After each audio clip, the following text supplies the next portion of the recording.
நம்ம முன்னோர்கள் எல்லாம் அந்த காலத்தில் எப்படியெல்லாம் வாழ்ந்தாங்க, இது எல்லாம் நீங்கள் தெரிஞ்சுக்கணும். பெண்கள் எல்லாம் யாகம் நடத்தினாங்க, யாராவது தெரியுமா? முன்னோர்கள் அந்த காலத்தில் பெண்கள் அனைவருமே யாகம் நடத்துனாங்க, யாராவது சொல்ல முடியுமா? ஆச்சரியமா இருக்கா? பெண்கள் எல்லாருமே யாகம் நடத்தினாங்க. இப்பதான் கொஞ்சம் குறைஞ்சிருச்சு. அது ஒண்ணு. ஏன் அதெல்லாம் தெரிஞ்சுக்கணும். அதுதான் அந்த ஜோதிடம் பிறந்த கதைங்க. ஏன் பெண்கள் எல்லாம் யாகம் நடத்தினாங்க அப்படிங்கிற ஒரு விஷயத்த நாம தெரிஞ்சுக்கணும். அதுக்காகத்தான்.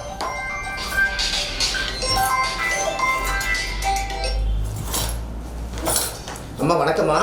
அம்மா வணக்கங்கம்மா. ஆமாம்மா, உங்களை கூப்பிட்டேன். நீங்கள் ஆமாம்மா, நீங்கள் கொஞ்சம் நான் ஒரு அர்ஜென்ட் ஒரு ஜூமில் இருக்கேன். உங்களை ஃபோனை பிடிக்க முடியல, அதனால தான் இப்போ ஃபோனை எடுத்தேன். ஒரு ஜூம் மீட்டிங்கில் இருக்கேம்மா. உங்கள்கிட்ட பேசணும். ஒரு 10:30 மணிக்கு உங்களை கூப்பிட்டுமா ப்ளீஸ்? படுக்க போகிறீங்களா? சரி, காலையில் கூப்பிட்றேன். நீங்கள் படுக்க, நான் காலையில் பேசுகிறேன். சரிங்களாம்மா? சரி. மலேசியாவிலேருந்து வந்துட்டீங்களாம்மா? Super super. காலையில் பேசுகிறேன், இருங்க, கூப்பிட்றேன். நன்றி. பெண்கள் எல்லாருமே யாகம் நடத்தினாங்க. மைண்டுக்கு யாருக்கு வரல? ஓகே. சுஜாதாம்மா வணக்கம். திட்டக்குடி சுஜாதாம்மா வணக்கம். உத்தரகாண்ட சுஜாதாம்மாங்களா? அப்பளே தான் திட்டக்குடி சுஜாதாம்மா இருந்தாங்க. இது பெண்கள் எல்லாம் யாகம் நடத்தினாங்க. அந்த விஷயம் யாராவது எத்துச்சுன்னா சொல்லுவீங்கன்னு எதிர்பார்த்தேன். நம்ம எங்கே யாகம் நடத்தினோம், முன்னோர்கள் எங்கே யாகம் நடத்துகிறாங்க அப்படின்னு உங்களுக்குள்ள ஒரு எண்ணம் போகுது. கரெக்டுங்களா? இப்போ நான் உங்களுக்கு இந்த விஷயத்த சொல்கிறேன். என்ன சொல்ல போகிறேன்னா, பெண்கள் எல்லாம் யாகம் நடத்தினாங்கங்கிற விஷயம் என்னென்னா, ஆதி காலத்தில் 3 அடுப்புக்களை கொண்டு வந்து வச்சு, ஒரு மண் சட்டி வச்சு, விறகு, மூலிகையான விறகு, எல்லா விறகையும் அத்திக்குச்சி, அரசங்குச்சி, எட்டிக்குச்சி, எருக்கலங்குச்சி, மாங்குச்சின்னு சொல்லி கண்ணுக்கு தெரிஞ்ச குச்சிகளை எல்லாம் ஒன்றா சேர்த்தி கொண்டு வந்து அடுப்பில் வச்சு, தண்ணியை கொதிக்க வச்சு, 9 நவதானியத்தில் சமைச்சு, அந்த சாப்பாடு சாப்பிடும்போது கொதி வரும்போது சாப்பாடுக்கு எடுத்து கொஞ்சம் சோறு வெந்ததுக்கப்புறம் எடுத்து அந்த யாகத்தை சுற்றி, அக்கினியை சுற்றி அடுப்பில் போட்டு தான் சோறை அடுப்புலேருந்து சட்டியை வெளியே மாற்றி வைப்பாங்க. அப்போது அவ்வளவு மூலிகை சாப்பாடு செஞ்சு அத்தனை குச்சி போட்டு அந்த யாகமாக நடத்தி தான் அந்த நவதானியம் வெந்து நீங்கள்லாம் நவதானியத்தோடு சாப்பிட்ருக்குறீங்க. அப்போது பெண்கள் எல்லாமே விறகடுப்பில் வேலை செய்யும்போது எல்லாருமே அடுப்பு பற்ற வச்சு முறையாக அந்த சட்டிக்கு பொட்டு பூசி எல்லாம் போட்டு அதில் சாமி கும்பிட்டு, நான் சாப்பாடு கொடுக்குற அந்த அன்னம் எல்லாத்துக்கும் வயிறார நிறையிட்டுன்னு சொல்லி அந்த யாகம் வளர்த்தி அந்த சாப்பாடையும் உருவாக்கி 9 நவதானியத்தில் தட்டைப்பயிறு, கொள்ளு, பாசிப்பயிறு அப்படின்னு சொல்லி எல்லா சாதமும் செஞ்சு இலை எடுத்துகிட்டு வயிறார யாகம் நடத்தி சாப்பிட்டாங்க. அப்போ பெண்கள் யாகம் நடத்துனாங்களா இல்லையா சொல்லுங்க?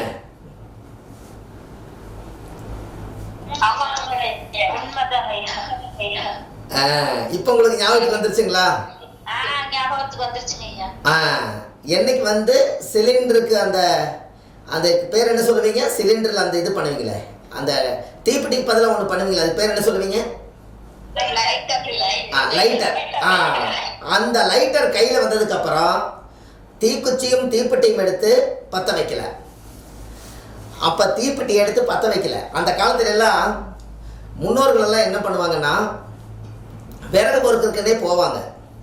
விறகு பொறுக்கிட்டு கத்தை கட்டி, மழை பெய்யாமல் வீட்டுக்குள்ளே கொஞ்சம், திண்ணையில் கொஞ்சம், எல்லாம் மழை பெஞ்சதுன்னா நினைஞ்ச சோறு குழந்தைகளுக்கு சாப்பிட முடியாது, அடுப்பு ஊதி எடுக்க முடியாது, சிமிலி விளக்கில் வாழணுமேனு சொல்லி அந்த விறகுகளை எல்லாம், மட்டையெல்லாம் கொஞ்சம் வசதிக்கிறவங்க மட்டை வாங்கி காசு போட்டு மட்டை வாங்கி வீட்டுக்குள்ளே அட்டாளியில் அடுக்கி வச்சு மழை காலத்தில் ஒன்றொன்னா எடுத்து அக்கினி மூட்டி சாப்பாடு செஞ்சு எல்லோரும் குடும்பத்தோடு உட்காந்து அந்த சாப்பாடை போட்டு நடு சென்டரில் மாயாண்டி குடும்பத்தாராட்டா சாப்பாடை வச்சு சுற்றி வர ஆளுக வச்சு அந்த சாதம் வடித்து அதில் சாப்பாடு குழம்பெல்லாம் போட்டு ஒன்றா கலக்கி அந்த பெத்த தாய் எல்லாத்துக்கும் உருட்டி வட்டல் வாங்குறதுக்கே காசு இல்லாத காலத்தில், தட்டு இல்லாத காலத்தில் பெத்த தாய் முன்னாடி சாப்பாடு உருட்டி எல்லாத்துக்கும் ஒவ்வொரு உருண்டையை கையில் கொடுப்பாங்க.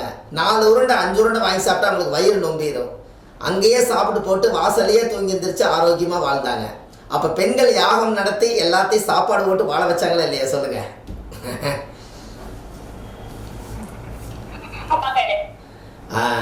அப்போது இந்த மனைவிமார்களுக்கு ஒன்று சொல்லுவாங்க. மனைவி சோறு சாப்பிட்றீங்களான்னு கேட்டுட்டு தான் சாப்பாடு போடுவாங்க.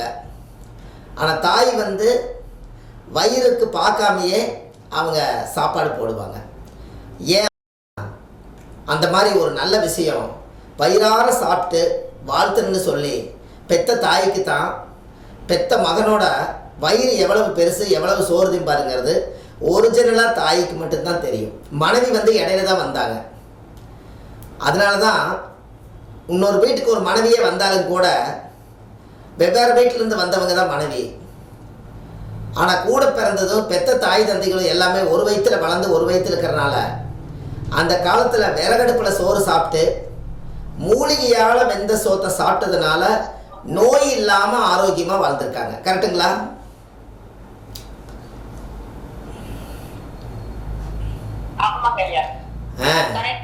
நோய் இல்லாமல் வாழ்ந்தாங்க. இன்றைக்கும் பாருங்கள், வயசான பாட்டிகள்லாம் சிலிண்டரே பற்ற வைக்க தெரியாதவங்க கிராமங்களில் போனீங்கன்னா கொஞ்சம் விறகுல அடுப்பில் சோறாக்கி சாப்பிட்ற ஒரு சந்தோஷம் இன்றைக்கும் ஒரு சில இடத்துகளில் நடக்குது இருக்குது இல்லைங்களா? அப்போ அவங்கெல்லாம் யாகம் நடத்துகிறாங்க.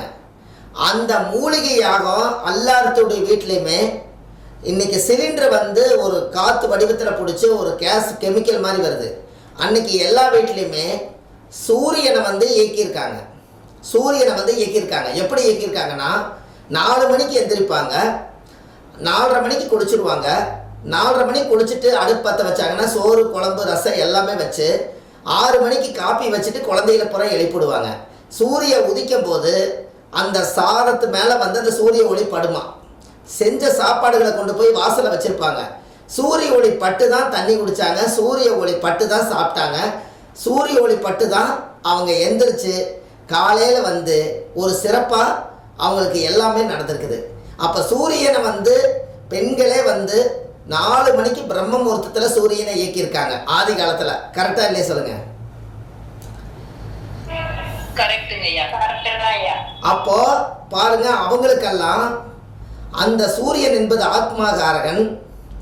அந்த காலத்தில் சூரியனை இயக்கினதுனால அவங்களுடைய அப்பா 80 வருஷம் 90 வருஷம் 100 வருஷம் 120 வருஷம் நோய் இல்லாமல் ஆஸ்பத்திரியே போகாமல் அவங்க நல்லா இருந்தது காரணமே அவங்களுடைய குடும்பத்துக்குள்ள அந்த நெருப்பு மூட்டி 24 மணி நேரம் சூரியனை இயக்கினதுனால தான் சூரியனுடைய காரகத்துவம் தந்தை ஆரோக்கியமாக வாழ்ந்திருக்காரு.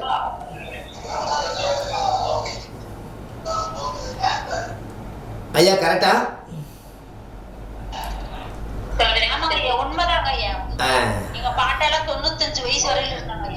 இப்போ எங்க அப்பா 5 தலைமுறையை பார்த்தாங்க ஐயா.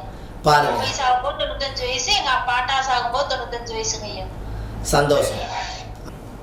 அதனால தான் அந்த காலத்தில் சூரியனுடைய காரகத்துவத்தை அவங்க சிறப்பாக இயக்கியிருக்காங்க. அப்போ நீங்கள் நல்லா தெரிஞ்சுக்கங்க. அப்போ நம்ம விறகடுப்பு மறந்தாச்சு. இந்த விறகுனால அந்த வீட்டுக்குள்ளே கறி பிடிச்சி மேலே பூரா புகையாக போகுன்னு நீங்கள் நினைக்காதீங்க. ஒரு கணபதி ஹோமம் செய்ததுக்கு சமந்தான். எல்லா மூலிகையும் போட்டு அந்த மரத்தோட தன்மையெல்லாம் அக்னியில் எரிஞ்சு வீடு பூரா மூலிகை வாசத்தில் தான் அவங்க இயற்கையாக வாழ்ந்திருக்காங்க. இன்னும் சொல்லப்போனால் பனை ஓலையில் தான் அதிகமாக குடியிருந்திருக்காங்க. கரெக்டுங்களா? தென்னை ஓலையிலையும் பனை ஓலையில் தான் குடியிருக்காங்க. கரெக்டுங்களாம்மா? வசதி இருக்கிறவங்க தான் ஓடுவாங்க. பனை ஓலையும் தென்னை ஓலையிலையும் அவங்க இருந்திருக்காங்க. அப்போ பனை ஓலை 5 வருஷத்துக்கு தாங்கும்னு சொல்லி மழை பெஞ்சதுன்னா 5 வருஷம் தாங்கன்னு பனை ஓலையத்தான் அவங்க விரித்து நார் போட்டு குத்தி இறுக்கி கட்டி நல்லா ஜம்முன்னு 5 வருஷம் கேரண்டி. அந்த 5 வருஷம் ஆகி ஓலை இத்து போனால் தான் மறுபடியும் பிரித்து மேய்வாங்க. அப்போது எல்லா வீடுமே அனுச நட்சத்திரமாக தான் அந்த காலத்தில் இயங்கி இருக்குது. கரெக்டுங்களா? அனுச நட்சத்திரம் தான் பனை மரம், அப்போ அனுசம் பனையோலை தான் அவங்கள வாழ வச்சிருக்குது. அப்போ அனுசம் தான் ஆயிலுக்கு அதிகமான நட்சத்திரமே இருக்கு இல்லையா? ஆயிலி நட்சத்திரம் தான் பனையோலை. அப்போ ஆயிலியம் வந்து ஆயிலியம் கிடையாதுங்க. ஆயில் அதிகமாக இருக்கக்கூடிய நட்சத்திரம் அனுச நட்சத்திரம். அப்போது அந்த காலத்திலே முன்னோர்கள் அனுச நட்சத்திரத்தினுடைய சக்தியை தான் அந்த வீட்டில் பவர் பண்ணும்போது அந்த வீட்டில் எல்லாரும் நல்லா வாழ்ந்து உழைச்சி நீண்ட ஆயுளோடு இருந்ததுக்கு அந்த பனையோலையே சாட்சியாக வாழ்ந்திருக்காங்க. எப்படி?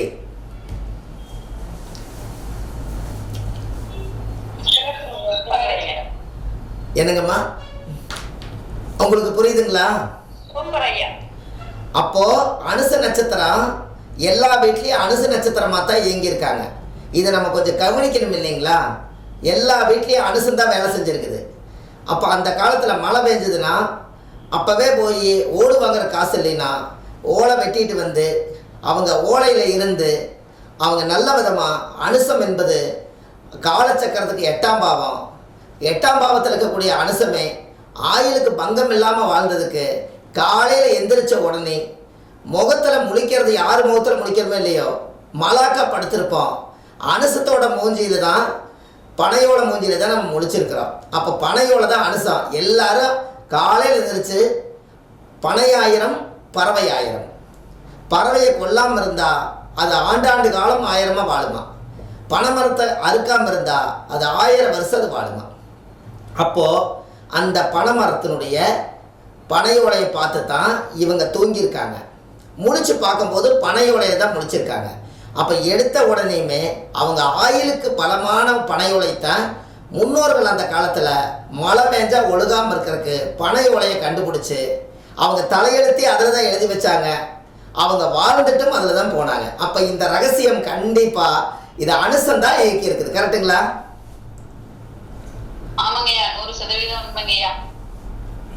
இந்த ரகசியம் உங்களுக்கு எத்தனை பேருக்கு தெரியும்னு தெரியலையே. இது ஆராய்ச்சி பண்ணும்போது தான் உங்களுக்கு இந்த விவரம் கிடைக்குது. அப்போ இந்த முன்னோர்கள் எல்லாம் ஆதி காலத்தில் வாழும்போது ஒரு ஒரு மரங்களும் அவங்களுக்கு உதவி செஞ்சுருக்குது. உங்களுக்கு ஒன்று தெரியுமா? உங்கள் ஜாதகத்தில் உங்களுக்கு என்ன திசை நடக்குதோ அந்த திசையுடைய புத்திகள் நடக்கும்போது அந்த மூலிகை நம்ம வீட்டுக்கு பக்கத்தில் அது தானாகவே அது வரும். நீங்கள் ஆராய்ச்சி பண்ணி பாருங்கள், கிராமங்களையெல்லாம் பாருங்கள். திடீர்னு ஒரு சுக்கரன் திசை நடந்தால் அந்த வீட்டில் சக்கரவள்ளி கிழங்கு வச்சுருப்பாங்க. சக்கரவள்ளி கிழங்கு அவங்க சாப்பிட்டு திங்கலான்னு சொல்லி வரும். பிரபஞ்சமே நம்மளுக்கு அனுப்பிச்சு வைக்கும். பச்சை மிளகாய் தானாகவே வரும். கத்திரிக்காய் என்ன கிரகம்? கத்திரிக்காய் என்ன கிரகம்னு சொல்லுங்கள். கத்திரிக்காய் சூரியன். ஏன் சூரியன்?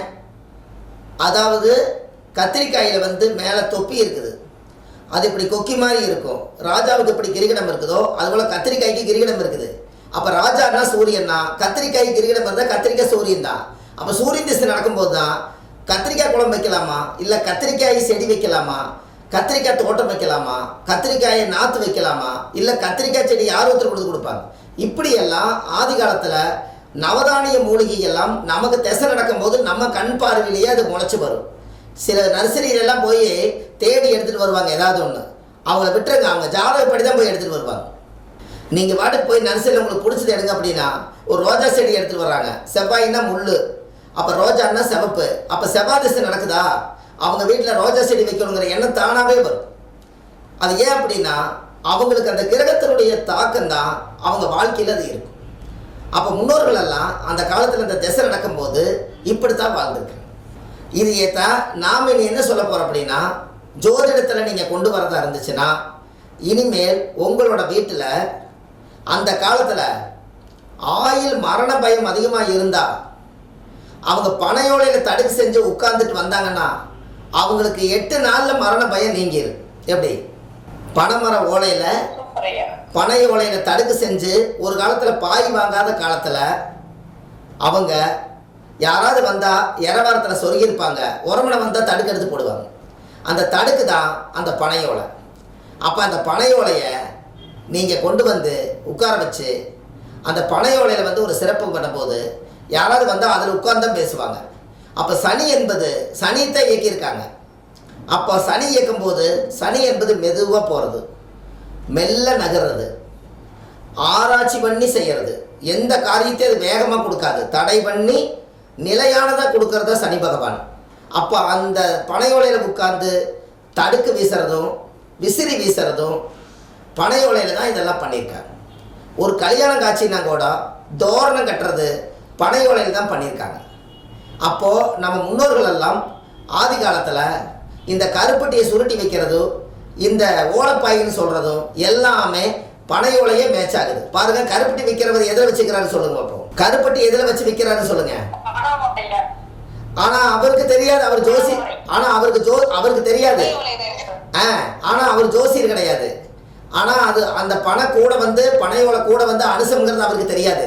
ஆனால் பனங்கருப்பட்டி அனுசந்தா, பனையோலையை அனுசந்தா, அவங்க பனைமரத்துலேயே தான் அவங்க வாழ்கிறாங்க.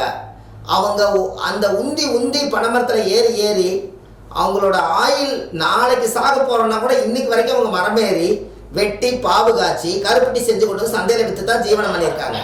அப்போ நீண்ட ஆயுளோடு வாழ்கிறதுக்கு பனைமரத்தை இயக்கியிருக்காங்க. அதனால தான் அந்த காலத்தில் யாராவது ஒருத்தர் வீட்டில் பனைமரம் ஒரு வீட்டில் இருந்தால் அந்த வீட்டில் ஒரு அனுச நட்சத்திரம் பிறந்தே தீரும். எப்படி இங்கே பாருங்க, நீங்கள் சனி திசைன்னு சொன்னதுனால ஒரு விஷயத்த சொல்கிறேன்.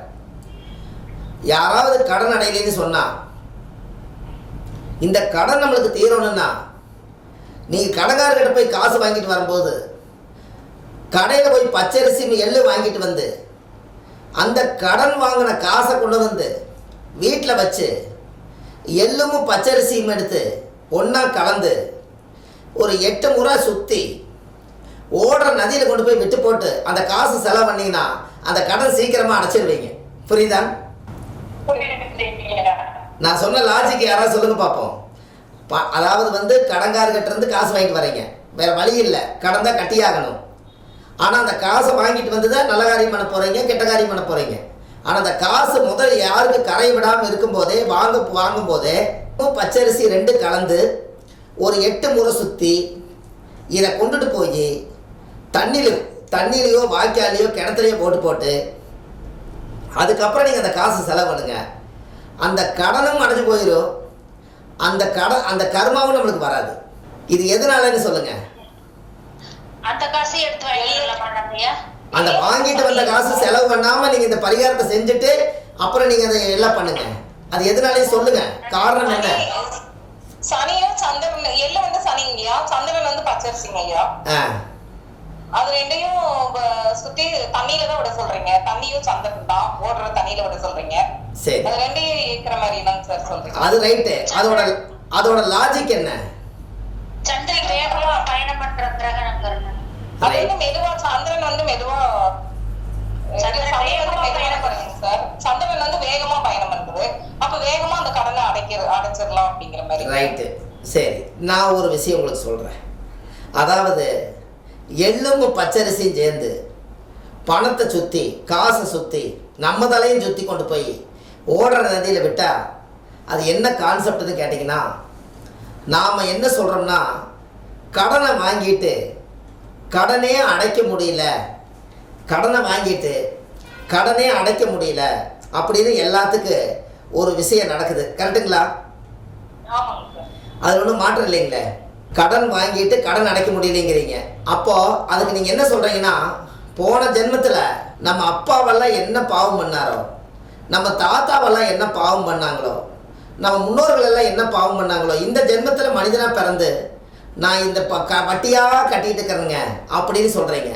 அப்போ எள்ளும் பச்சரிசியும் கொண்டு போய் தலை சுற்றி கடலில் விடும்போது தண்ணியில் விடும்போது என்னென்னா பித்திரு கடன் தீருது. அப்போ முன்னோர்கள் கடன் தீருது. அதுக்காகத்தான் அதை கொண்டு போய் சுத்துங்கன்னு சொல்கிறேன். எப்படி? பித்திரு கடன். பித்திருக்கள் எல்லாம் யாரு? நம்ம அப்பா உயிரோட இல்லைன்னா நம்ம அப்பா, அவரோட அப்பா உயிரோட இல்லைன்னா அவர் முன்னோர்கள், அவங்க தாத்தா, இவங்க எல்லாமே பித்திருக்கள் தான். இந்த பித்திருக்களுக்கெல்லாம் என்ன கொடுக்குறீங்க?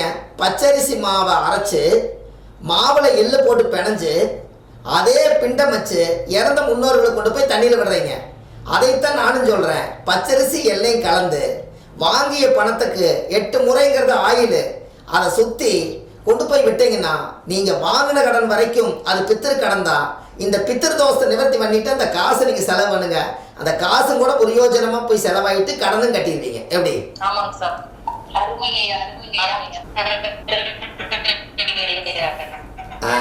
அப்போ அந்த பித்திரு கடனுங்கிறதுக்கு அந்த காலத்தில் பித்திருங்கிறது எள்ளும் பச்சரிசியும் தான் கலந்து யாகத்தில் போட்டிருக்காங்க.